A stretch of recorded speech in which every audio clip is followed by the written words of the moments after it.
Having been on Renacita overall for a while now, and having done every story and moment, I have to absolutely applaud the improvements KuroGames has made to the story. From how many characters we meet to the hardships and happy moments, I think apart from our main actors, the NPCs played a vital role inside of this new story Kuro cooked up. From 1.0 on, they've always tried playing around with them, killing them off on screen and assisting Rover, but none had such an impact as in 2.x onward.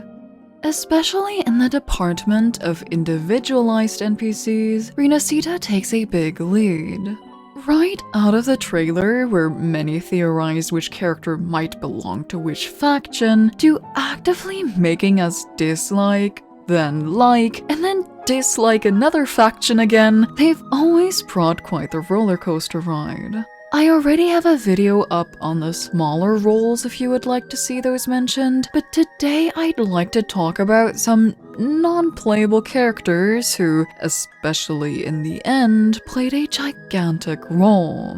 Obviously, I'm talking about OphisOuro, Avidius, and Fenrio Macbeth.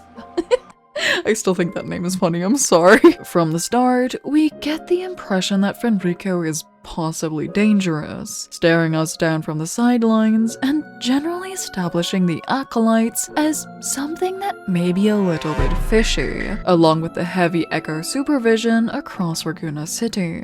This is especially enhanced the first time we learn of the Pilgrim's Sale, as well as Phoebe's trailer, in which she's clearly actively reprimanded for even considering echoes could be friends. The acolytes then, through Fenrio's influence, clearly only saw echoes as a gift from the Sentinel, as a tool and not something to love. Along with this, the atmosphere this creates also makes us dislike the Phasalia family.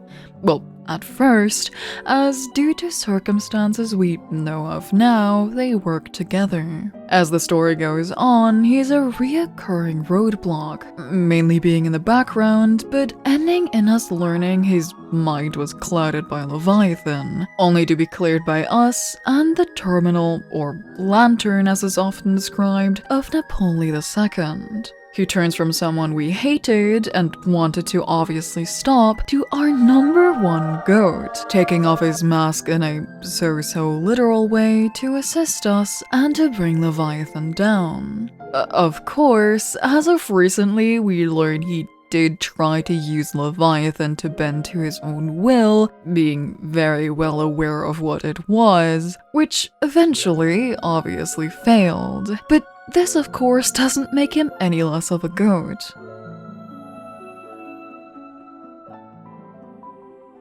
Secondly, we have Avidius, and any side character with a unique design, really.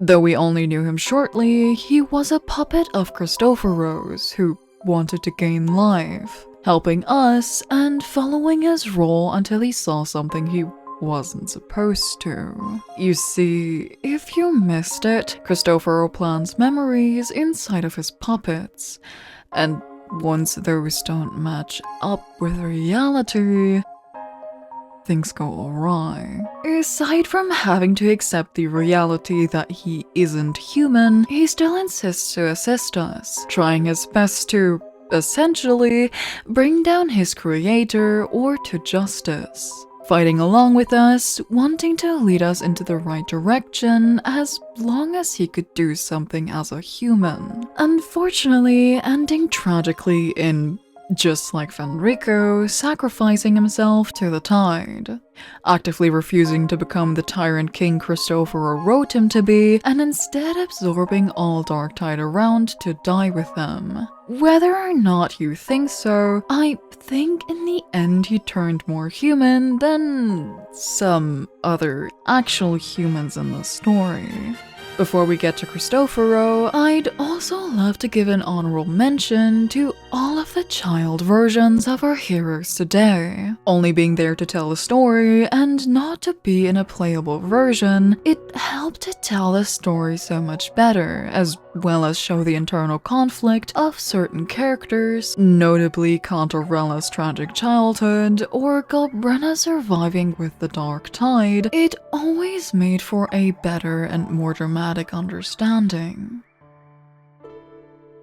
giving us more context into what exactly happened to them, as well as not being too distracting for the story and just merely being background. In addition to this, there weren't only child models, but also an example of Augusta being multiple models in different stages of her life, along with art corresponding to it.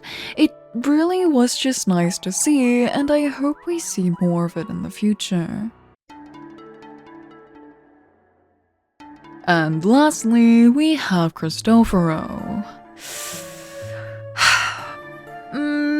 Love him or hate him, his significance in the story is undeniable. Opening the story with, "Oh, I'm just a humble playwright telling you about the pilgrimage," to, "Oh, he's a Fraxidus," well, I could have guessed that over the fit, to becoming the most ominous, closer to the past few patches, always reminding us that we never truly kill the evil. I personally absolutely loved him. May it be that I'm a villain enjoyer, no short of one pulling experiments on children. The way he was always at the back of our minds compared to the overseers we know are gonna be playable is insane. Abso-fucking-lutely rent-free. Especially because he wasn't even on screen that much. Not that he needed to be, since playwrights usually aren't part of their own play, he still attended through Avidius, Nestor, and others. Of course, he always appeared at the end of recent patches to kind of taunt us in a way. Despite knowing his location, in the end, we couldn't really defeat him. Of course, other NPCs that were on our side, or, well, not, played a huge role as well. Which one's your favorite and why? I, for one, can't wait for the ones we meet in La Hairoi and 3.x. I hope you enjoyed and have a nice day. Bye bye.